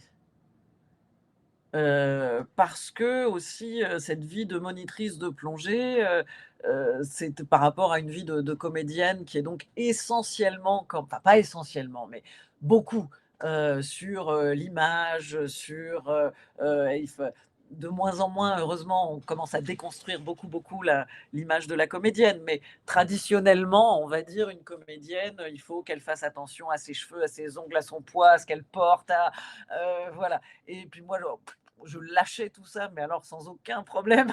Voilà et ma maman s'inquiétait de ça, en me disant: «Attends, mais tu as les cheveux brûlés, tu as le nez qui pèle, tu t'es fait des tatouages, tu es en train de perdre, quelque chose qui correspond plus à l'image d'une comédienne traditionnelle», voilà. Après, non, le dans le milieu, les gens, au contraire, ont toujours été super bienveillants par rapport à cette démarche-là. Hem, Certains ont dit beaucoup m'ont dit: «Il faut pas que tu lâches ta carrière de comédienne. Attention, ne lâche pas». Voilà ce qu'on m'a dit, on m'a plutôt mise en garde en me disant: «Ne lâche pas, continue, ce serait dommage, de t'arrêter», voilà. Mais personne m'a dit de ne pas le faire en revanche, au contraire. OK. Ouais. OK. Donc du coup, ça te conforte dans tout ça. Tu as fait ton POC, ce qu'on appelle un proof of concept avec, ta première écriture, Mmh mh. et du coup derrière donc tu crées le monde du silence, tu l'écris, tu le penses et tu trouves rapidement, ce metteur en scène qui est Pierre-François Laval, heu, Pierre-François Martin Laval. Martin Laval, pardon. Et Franck Lorrain, ça se fait comment cette combinaison, ce triptyque? Bah, Francky, on est potes depuis, mon Dieu, ça fait 25 ans, je crois qu'on arrive sur nos 25 ans. Donc on se connaît, on a fait un festival d'Avignon, on a joué un Shakespeare ensemble et puis, une dizaine d'années plus tard, Franck donc, passe son 1er diplôme, de plongée et revient vers moi en disant: «Waouh, c'est super la plongée», voilà et puis pendant, une dizaine d'années, une petite dizaine d'années, on s'écrit, on échange, on se suit sur les réseaux, entre théâtre et plongée, c'est sympa et puis, heu Pef, je le rencontre parce que je tourne dans un épisode de Capitaine Marlowe, et on se retrouve ensemble sur l'île de Ré avec une journée off où du coup on va faire du vélo et on découvre, notre passion commune pour l'océan parce que, peu de gens le savent, mais le papa de Pef, donc on l'appelle Pef, mais donc de Pierre-François, c'était, le médecin de la Calypso. Donc Pef, il a grandi sur je l'appelle Pef, Pierre-François. Pierre-François, il a grandi sur la Calypso. Ses premières plongées, c'était avec Falco. Voilà, il était de corvée de patates, sur la Calypso. Il a suivi plusieurs expéditions de la Calypso, dont celle, je crois, il me semble sur le Mississippi, où il a plein d'anecdotes complètement folles et voilà. Donc du coup, je découvre, chez, Pierre-François, non seulement un ami, un artiste que je respecte énormément, c'est un formidable comédien, formidable metteur en scène et en plus de ça, quelqu'un qui a eu une expérience dans sa vie qui me met des étoiles plein les yeux, quoi. Donc voilà et au moment où il faut, chercher, bah, d'abord un partenaire pour jouer Le Monde du Silence Gueule, bah, tout de suite je dis: «Bah, mon pote Franck, évidemment, on est pareil, entre théâtre et plongée» et quand il faut un metteur en scène, bah, j'appelle Pef en disant: «Écoute, voilà, on en a parlé, on sait qu'on aime la plongée tous les 2, l'univers marin, j'ai écrit un texte, bim, qu'est-ce que tu en penses?» et Pef me répond: «Écoute, en temps normal, moi je fais pas de théâtre, je fais essentiellement de l'image et du cinéma et des choses comme ça, mais là, le texte que tu m'as envoyé, il me parle tellement qu'on va le faire». Est-ce qu'on parle d'un projet fou? Parce que je j'argumente. Heu, Vas-y. tu mélanges les genres, tu viens créer même un nouveau genre où tu vas faire du stand-up pour, parler d'une cause qui est environnementale, quelque chose qui ne se fait pas du tout à cette époque, heu et après derrière tu fais de la personnification d'animal et après en plus délivres des voilà, tu fais du militantisme aussi sur certains points. Hem, est-ce que ça paraît fou quand vous essayez de le placer et de le vendre ce Ouais. produit-là? Oui, oui, oui, oui, ça s'est pas fait alors PF, Pierre-François, le metteur en scène et Franck étant tous les 2 plongeurs, amoureux de l'océan, concernés par la question, de la protection marine, eux, tout de suite, oui, ça a été un oui tout de suite. Après, quand il a fallu le soumettre aux professionnels, de l'univers du théâtre, il y en a eu des très bienveillants, mais quand ils lisaient, comme tu vois, le poulpe dit, la méduse dit, et la gorgone lui répond, il y en a beaucoup qui ont dit: «On voit pas trop où tu veux aller, tu veux mettre des costumes, avec un requin, du coup, c'est un spectacle pour les tout petits, du coup, voilà». Donc je disais: «Mais non, non, non, non, pas du tout, pas du tout, c'est». Donc il a fallu d'abord qu'on fasse une maquette. Donc on a d'abord créé, on a fait on était, dans la salle de jeu des filles de PEF, à la fin du confinement, tu vois? Hem Et on a commencé avec, mais vraiment génial quoi, comme dans une salle de jeu d'enfants en disant: «Ah bah tiens, ça on va dire que, c'est la cagoule du poulpe, tiens ça on va dire que c'est une casquette orange, du coup c'est un Nemo», avec vraiment un accessoire à chaque fois, on s'amusait à créer les personnages et puis on a pu faire une première présentation, hem, au théâtre du Lucernaire, devant les producteurs et puis il y a eu, Pascal Guillaume, de Qui m'aime me suit production qui est venu nous voir à la fin en disant: «Bon, dis donc heu, c'est intriguant» et puis il nous a rappelé, quelques jours plus tard en disant: «Écoutez, j'en ai parlé le soir, au dîner et dans lequel j'étais et en fait ça a rebondi, on a fait toute la soirée sur votre spectacle. Donc du coup, ça prouve bien qu'il y a, quelque chose qui intéresse les gens, et donc on y va, on produit le spectacle». Voilà. Donc tu vois, oui, non, il a fallu montrer d'abord que les gens l'éprouvent et constatent par eux-mêmes que oui, il y avait quelque chose d'intéressant à faire à cet endroit-là, quoi. Ah, ça me ramène à la citation, une citation que tu aimes. Combien de fois a-t-on vu la folie réussir là où la raison avait échoué? Ouais, Et je vais, faire un petit clin d'œil à Frédéric Tardieu, de la Fondation Souloubaï, qui disait explicitement que dans la vie, il fallait plus de fada. Je pense que ce qui vous porte, alors oui, effectivement, vous étiez déjà passionné, donc forcément convaincu. Et à un moment donné, ce qui transperce, c'est, ce qui fait, que les projets aboutissent, c'est vraiment la force de cette passion-là pour convaincre, et pour, détruire finalement tout obstacle ou toute résistance. C'est vraiment la passion qui arrive à convaincre. Hem, alors je l'ai pas vu moi, Le Monde du Silence Gueule, mais évidemment, on a cessé de m'en parler dans mon entourage de plongeurs. La question qui moi m'intrigue, c'est que vous parlez de sujets très, très sérieux, ouais. parlez de vraies problématiques, de choses vraiment pas drôles. Comment on fait pour tourner ça dans le ludique, dans le drôle, dans l'amusement? Bah, je vais utiliser ce que j'ai appris et dans le théâtre et beaucoup, beaucoup dans le stand-up, parce que c'est vraiment le socle, sur lequel on s'appuie, dans la comédie, c'est le contraste et plus quelque chose est grave, plus c'est facile d'en rire.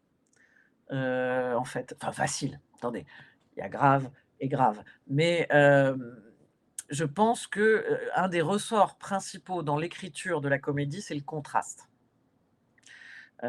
Tu vois? Et donc, c'était très important pour moi d'abord de ne pas, comment dire? De ne pas minimiser les problèmes. Et en même donc il fallait parler de ces problèmes et qui sont des problèmes super anxiogènes, si tu enfin, tu vois, que ça va de la qualité de l'air qu'on respire, l'eau potable, qu'on boit, la chaîne alimentaire qui permet à tout notre système planétaire de bien fonctionner, c'est le shark finning, c'est très violent pour les personnes qui ne l'ont jamais vu, jamais entendu parler, voilà, il y avait plein de choses comme ça qui je savais allaient être dures. Mais j'étais vraiment convaincue, d'abord que le pessimisme serait contre-productif et que je ne voulais pas stabiloter des informations déjà graves en disant: «Attention, c'est très, très grave». Au contraire, pour moi, c'était très important et c'est toujours très important d'utiliser l'humour et la dérision pour garder courage, tout simplement. C'est-à-dire qu'aujourd'hui, pour moi, c'est très difficile ce qu'on est en train de demander à l'humanité. On est en train de demander à l'humanité, enfin à une partie de l'humanité, mais quand même, on est en train de demander à une partie de l'humanité, de reconnaître qu'elle s'est plantée, très difficile, et deuxièmement, de modifier des habitudes ancestrales ou une logique de pensée, une façon de penser qui sont quand même là depuis plusieurs générations. Et c'est vachement difficile. N'importe quel, anthropologue, économiste, historien te dire: «Waouh, c'est de le faire en un temps aussi réduit, c'est vraiment pas fastoche». Et du coup, convaincu que le pessimisme serait contre-productif, que ce qu'il fallait l'écueil à éviter à tout prix, c'était le: «Ah bah, foutu pour foutu», à ce moment-là. Et ben donc, il faut mettre, enfin, j'étais convaincue que moi, avec qu'il fallait transmettre ces informations avec une autodérision et beaucoup de tendresse envers nous-mêmes. Et de dire: «Bah, voilà, on s'est plantés tous ensemble, on savait pas, maintenant on sait, allez, haut les cœurs, on se relève les manches et on se met au travail tous ensemble». Mais je pense que le passage, le sas du rire est très puissant. Par rapport au monde du silence-gueule, c'est la confirmation que tu es dans la bonne direction. Ça marche, tu prends un kiff pas possible, tu es soutenu, tu es entouré, tu as un écho du public qui est extraordinaire. Il y a un troisième acte à venir. On en parle? Sur le plancton, mais oui, avec joie! Je viens de finir de l'écrire, c'est Pierre Molot qui est venu me voir il y a 2 ans. Pierre Molot, grand, heu, biologiste, spécialiste du plancton et mais un peu, outsider, qui est pas dans l'académie traditionnelle, de la biologie marine, qui est un peu autodidacte, mais qui est respecté par tout le monde. En revanche, et puis qui étudie le plancton depuis très, très longtemps et donc qui vient me voir en me disant: «C'est super votre spectacle». C'était même pas Le Monde du silence-gueule qu'il avait vu, c'était un spectacle que j'ai écrit pour la Cité de la Mer, où j'avais personnifié, la gare maritime de Cherbourg et le sous-marin du Redoutable, qui se rencontraient et qui tombaient amoureux. Bon, et Pierre Molot vient me voir à l'issue de ce spectacle et me dit: «Mais, c'est vachement sympa, ce que vous faites, et moi j'ai toujours rêvé qu'on parle du plancton, il faut absolument qu'on parle du plancton». Je me suis intéressée au travail de Pierre, j'ai découvert que comme toujours, hein, tu commences à t'intéresser à quelque chose et bah, de plus en plus, de plus en plus, et du coup, je me suis passionnée pour le plancton depuis 2 ans et il y a un nouveau spectacle qui va sortir bientôt. Autour du plancton, ce sera le 3e. Il aurait fait les requins, la chaîne alimentaire et puis le plancton où là, j'aimerais beaucoup reprendre vraiment à la base, l'origine de la vie, la première cellule vivante et ensuite la formation du cycle de l'eau qui est aussi le cycle des nutriments, il y a le cycle du carbone, le cycle de l'oxygène, et je pense qu'aujourd'hui, c'est vraiment important de revenir sur ces notions-là qu'on a l'impression de tous connaître par cœur parce qu'on l'a tous appris, au primaire, quoi, hein. Mais il s'avère que depuis un peu plus d'une dizaine d'années, il y a des découvertes formidables, chez les scientifiques, qui se sont faites et qui du coup, ça mérite aujourd'hui qu'on reconsidère un petit peu tout ce qu'on croit savoir sur l'origine de la vie et puis sur voilà, sur la manière dont notre vaisseau spatial, appelé la planète Terre, fonctionne. Parce qu'on en a appris énormément sur nos systèmes de survie, le thermostat du vaisseau spatial, l'oxygénation, l'eau potable. Bah, il s'avère qu'en fait, on a découvert plein, plein de trucs et ça serait très bien que ces informations soient transmises, très, très largement diffusées, sur le grand public parce que oui, ça va entraîner un peu une logique dans notre manière de réfléchir le futur, la société, voilà, on a aujourd'hui, par exemple, on a de plus en plus la sensation d'une écologie punitive, parce qu'il faut avoir un budget maintenant pour être écolo, c'est plus de contraintes que, voilà, alors qu'une fois qu'on a reconsidéré le pourquoi, on demande tout ça et pourquoi il y a des voilà, on peut plus facilement, faire son chemin et dans notre monde actuel, voilà, en s'éloignant aussi, tu sais, il y a ce mot qu'on utilise beaucoup aujourd'hui de dissonance cognitive et c'est vrai, moi je le constate auprès d'énormément de potes et puis moi-même dans notre vie d'occidentale, on est sans arrêt sur des informations contraires, en fait, et le fait de tout reprendre à la base et de comprendre un peu, encore une fois avec humour et tendresse, le comment on en est arrivé là, ça permet de réfléchir peut-être, un peu mieux. Ouais. Là, tu commences enfin, tu continues de mettre de la conscience dans tout ce que tu fais.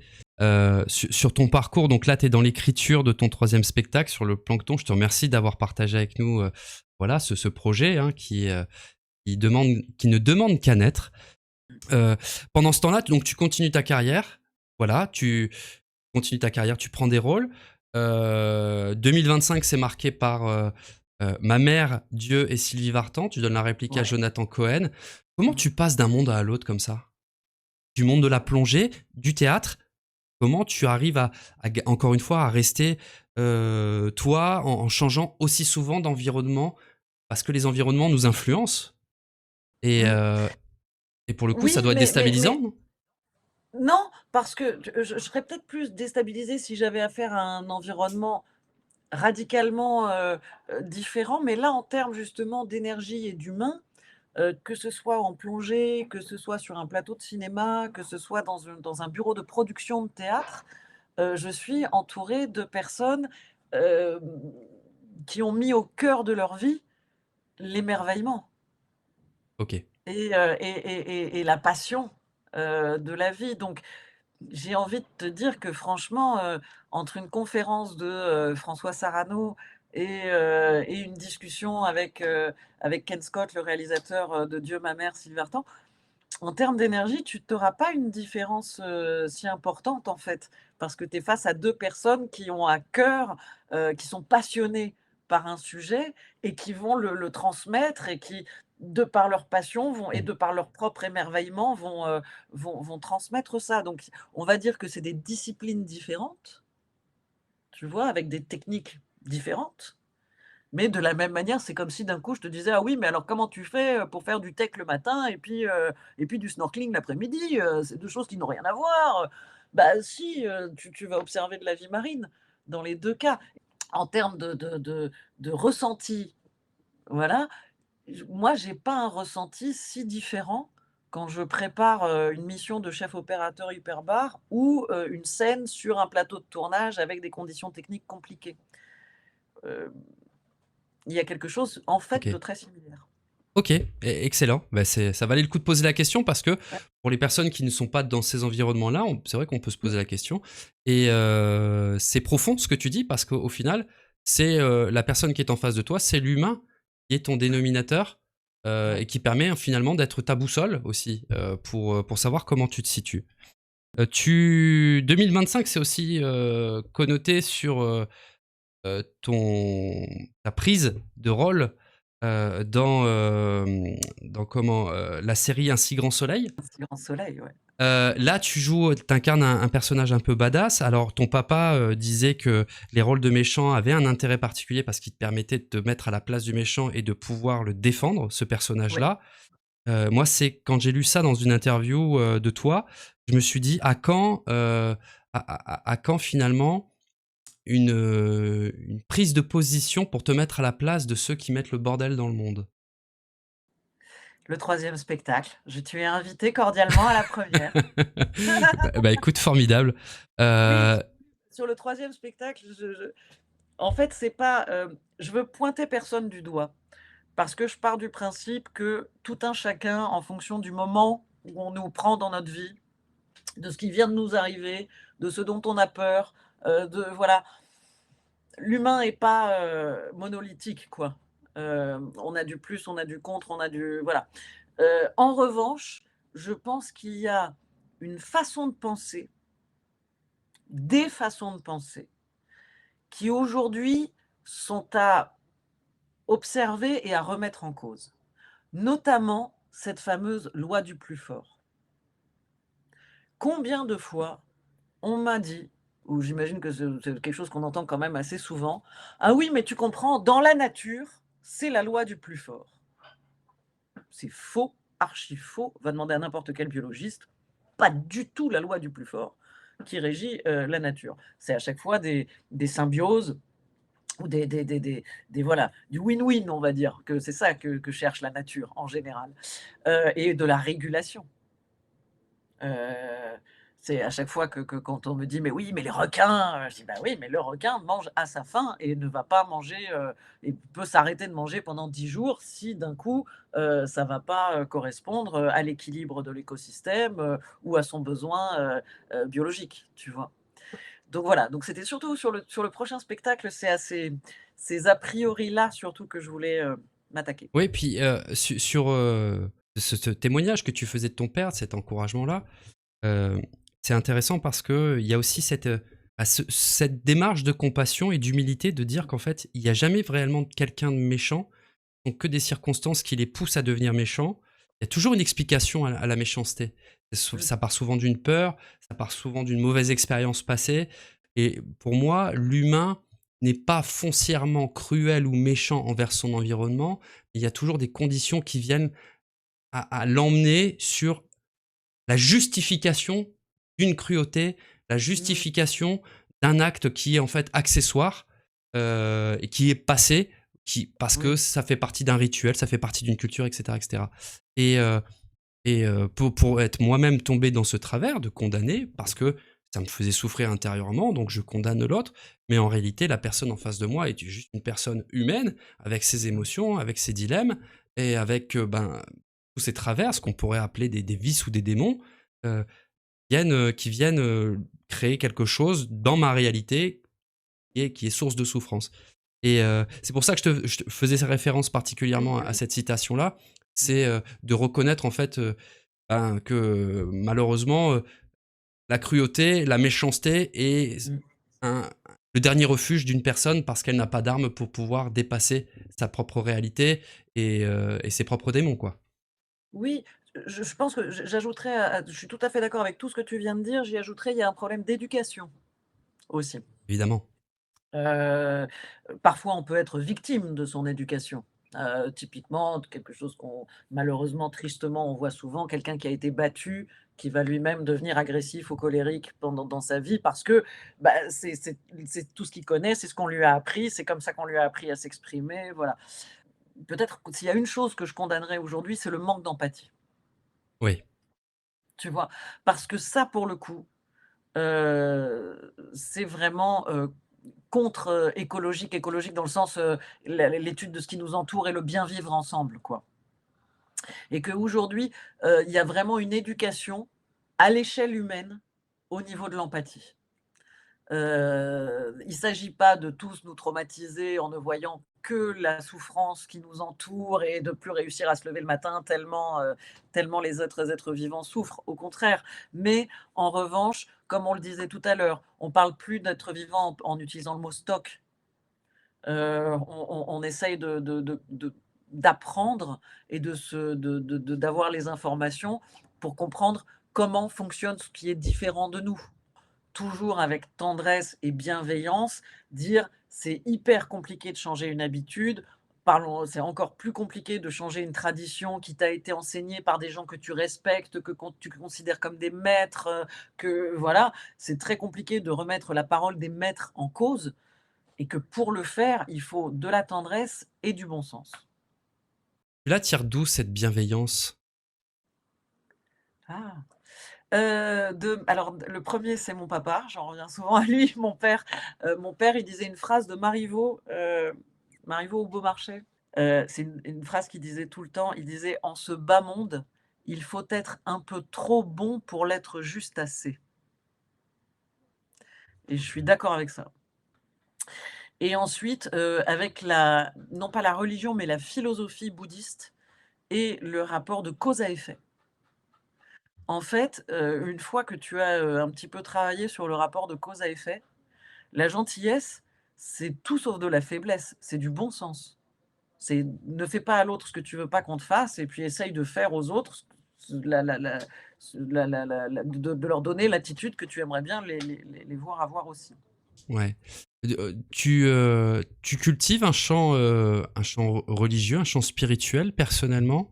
Tu parles du bouddhisme là, Ouais. c'est un versant qui te enfin, c'est un pan de ta vie aujourd'hui justement cette parce que dans ta sémantique, il y a beaucoup de rapports justement, la bonté, la Mmh. bienveillance, la compassion, Mmh.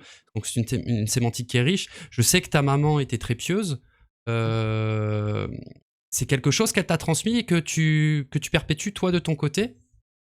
Elle oui, elle m'a transmis, s'il y a une chose qu'elle m'a transmise, c'est l'envie de réfléchir sur des questions théologiques, sans arrêt. C'est-à-dire de pas croire parce que c'est marqué en lettres d'or, de vraiment te dire: «Qu'est-ce que ça veut dire?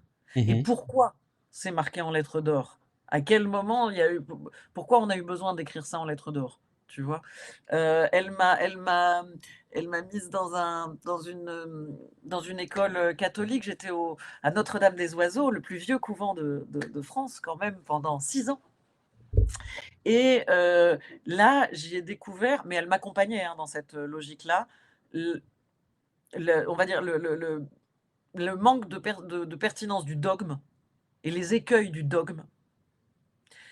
Et en parallèle, où voilà, il y a toujours deux faces, d'une même médaille, et à côté de ça, bah, les vraies questions, théologiques, mais de l'ordre philosophique, en fait, tu vois?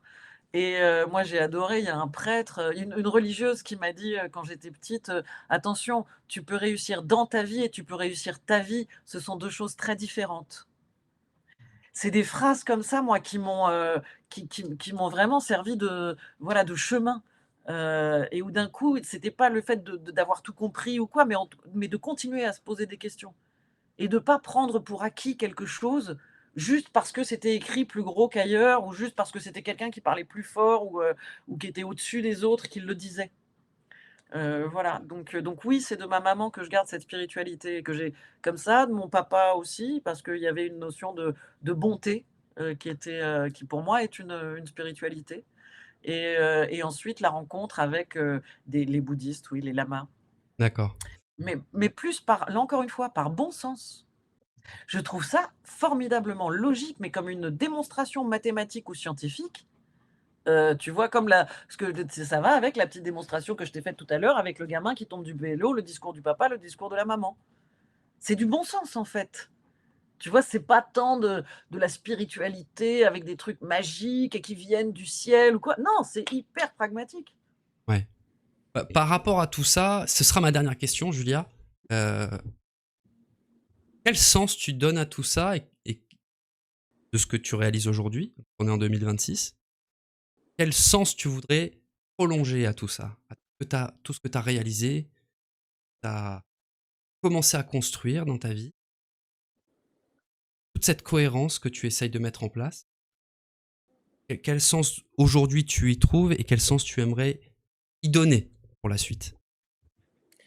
Écoute, ce qui se passe depuis que j'ai commencé à travailler entre le théâtre et la protection marine, de tresser ces deux univers-là, heu plus je prends ce que la société appelle des risques, plus je me rapproche j'ai envie de dire, de mon meilleur moi. Tu vois, je disais au début de l'interview que quand j'étais toute petite, les médecins disaient: «Il faudrait qu'elle vive au bord de la mer», par rapport à ses problèmes physiologiques, tout ça. Eh ben, il s'avère qu'il y a 2 ans, j'ai fini par craquer, avec toute cette expérience, de marine, et que j'avais vraiment besoin maintenant d'être au bord de la mer. Depuis 2 ans, je vis sur une île au large de Marseille et je suis vraiment entourée, de la mer au quotidien. Et ben, voilà, les médecins s'étaient pas trompés. J'ai jamais été aussi bien, j'ai jamais d'aussi bon bilan, sanguin, mon corps va mieux, je me suis mise à la boxe, j'adore ça, j'ai jamais eu autant tu vois, on dit en vieillissant: «Ah bah, c'est de plus en plus difficile», bah, là, c'est l'inverse, plus je prends de l'âge et plus ça devient facile de prendre du tonus musculaire et d'avoir un bon équilibre, en bilan sanguin. Enfin, c'est-à-dire que plus tu vas il y a une cohérence à un moment, il y a une logique qui va rassembler. On parlait du poulpe aussi au début, de l'interview en disant, voilà, bah, moi plus ça avance, plus ces différentes, disciplines, ça devient évident de les tresser, les unes avec les autres, et plus ça prend du sens. Moi, plus je me rapproche de, ce qui m'émerveille et de ce qui me fait du bien, heu, plus physiologiquement et psychologiquement et tout, je vais bien. Donc il y a vraiment pour moi, s'il y a si j'espère que ça pourra servir, aux gens qui nous écoutent, parce qu'on a toujours l'impression que c'est des mots qu'on dit comme ça, parce que c'est un peu sympa et tout, mais non, je pense que suivre, cette petite voix et son instinct et même si c'est pas forcément dans le sens du courant, hem, bah, ouais, ça y si vous le sentez vraiment, ramer à palmer à contre-courant pendant un moment, si vous êtes fatigué, de toute façon, on sait que ça vous ramènera au bateau, il y a pas de souci, mais il faut essayer parce que c'est souvent par là, en fait, qu'on va trouver, le, l'évidence. Julia Duchossois, merci beaucoup pour cette participation. Tu as devancé quasiment toutes mes questions. Donc restons-en là. Je te souhaite simplement de continuer à donner un élan de vie et de concrétiser ces projets. Je vais être très très attentif, comme beaucoup de monde, je pense, à l'éclosion de cette troisième écriture. Merci mille fois pour ta générosité, pour ta transparence aussi, pour ton authenticité dans les anecdotes que tu as partagées. Je vais quand même te laisser conclure.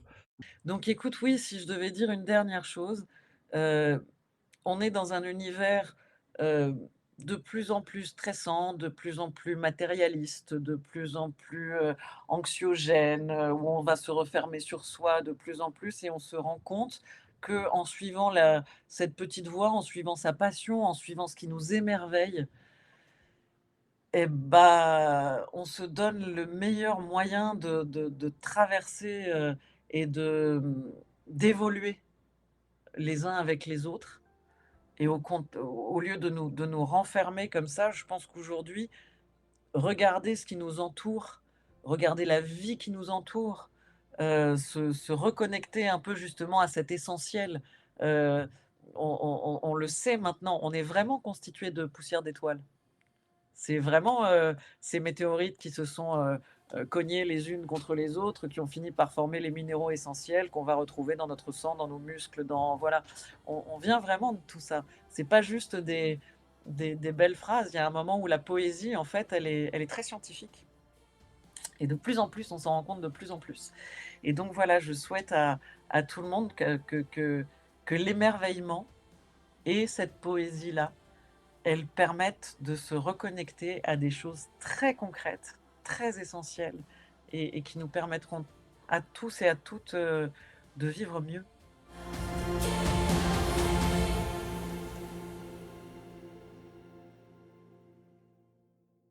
Tu es resté jusqu'à la fin et j'espère vraiment que tu as apprécié ce que notre invité a partagé.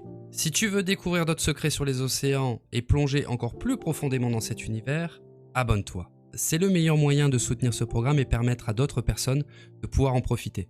Accessoirement, ça invite YouTube à faire grandir cette chaîne. Commente si tu veux partager tes ressentis et n'hésite pas à m'indiquer qui tu souhaiterais voir venir dans un prochain épisode. Cet épisode est maintenant terminé, on se retrouve très bientôt pour plus de profondeur.